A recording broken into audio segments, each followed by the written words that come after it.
I want you to play a game with me. Close your eyes. Think about Green Lantern.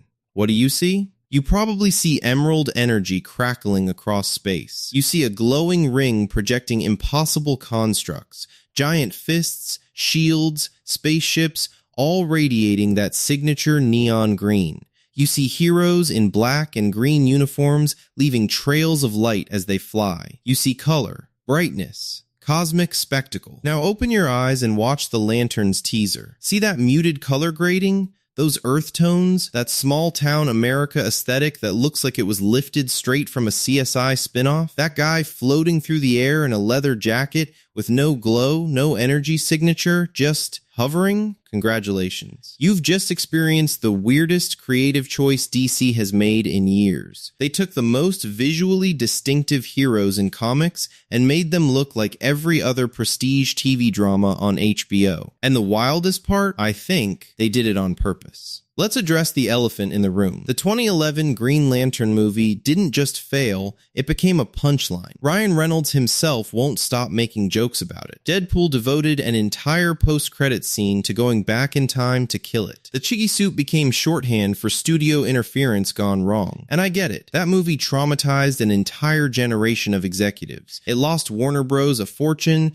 It killed any momentum the character had with general audiences. But here's the thing about trauma responses. They're not always rational. When you get burned touching a hot stove, the logical response is don't touch hot stoves. The irrational response is actually let's avoid kitchens entirely. In fact, let's never eat hot food again. Room temperature oatmeal for the rest of our lives. And that's what Lanterns feels like. DC looked at the 2011 film and said people hated the cosmic stuff. The colorful suit, the aliens, the spectacle. So let's just do the exact opposite of all of that. Except the problem with the 2011 movie wasn't that it was too cosmic. It was that it was badly written, poorly paced, and had a villain made of sentient poop clouds. You can make a great cosmic Green Lantern story. Somebody just has to, write one. So what is Lanterns actually trying to be? From everything we've seen, it's a grounded cop procedural. Hal Jordan is a retirement-age veteran training his replacement, John Stewart, in small-town America. They're investigating some kind of conspiracy. They drive around in civilian clothes. They have conversations in diners.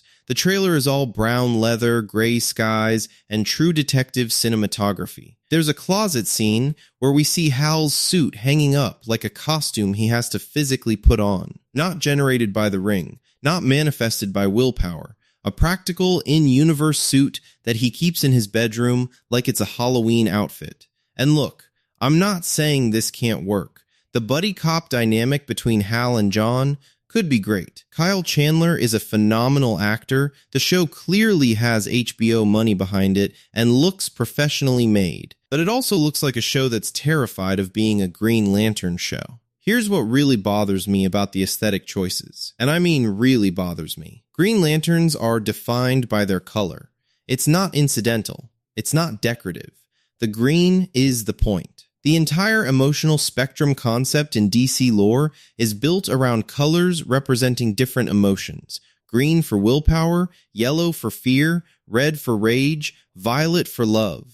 When you strip away the green, you're not just making a visual choice. You're removing a fundamental piece of the mythology. And it's everywhere in this trailer. Hal flies without the green aura. The suit in the closet has brown accents. Brown. A color that has literally never appeared on a Green Lantern Corps uniform in 60 years of publication history. The ring itself seems muted. Even the lighting in every scene is desaturated to the point where you'd think this was a gritty reboot of The Wire, not a superhero show. There's this bizarre irony where the show is clearly working hard to avoid looking like a comic book show, but in doing so, it's lost the visual language that makes Green Lantern recognizable as Green Lantern. It's like making a Superman show but removing the red and blue because you're worried it looks too costumey. At some point, you're not adapting the character anymore. You're running away from it. And here's the part that makes me nervous. This isn't just a Lanterns problem. This is a pattern. We've seen this exact approach multiple times now. Take a colorful comic character, strip away the visual signifiers that make them distinctive, ground them in realism,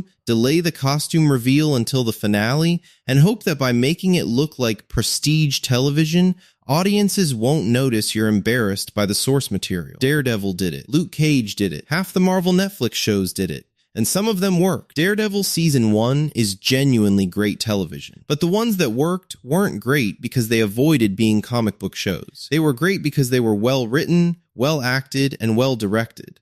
The grounded and realistic approach was just a creative choice, not a magic formula. Lanterns feels like it's using grounded and realistic as a shield. Like they think if they make it look serious enough, HBO prestige enough, True Detective enough, then maybe, just maybe, people won't remember the 2011 movie. But here's the problem with that logic. The people who hated the 2011 movie aren't going to show up just because you made Hal Jordan wear a leather jacket. And the people who actually love Green Lantern are going to notice that you've removed everything that makes Green Lantern feel like Green Lantern. Okay, I'm going to be honest for a second. Despite everything I just said, I'm still going to watch this show. And I'm still kind of hopeful, because here's the thing. Kyle Chandler absolutely nails Hal Jordan's personality in this trailer. The cocky confidence, the maverick energy, the way he carries himself, that's Hal. And the dynamic with John Stewart looks genuinely compelling. There's real chemistry there. The show also clearly has a mystery at its core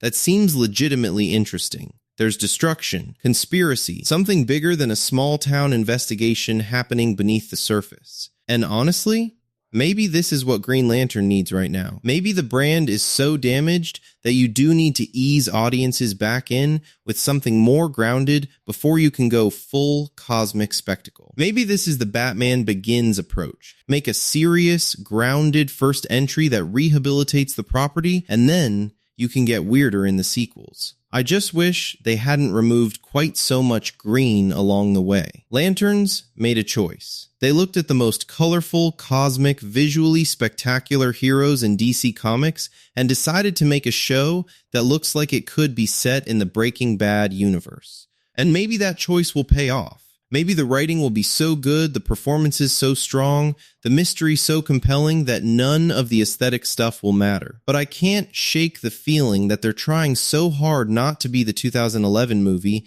that they forgot to figure out what they actually want to be instead. You can run away from your past, but at some point, you have to run towards something. And right now, I'm not sure Lanterns knows what that something is.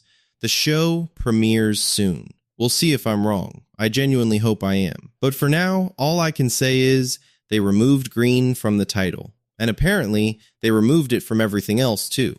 Let me know what you think in the comments. Are you excited? Worried? Cautiously optimistic? Because honestly, I'm all three at once.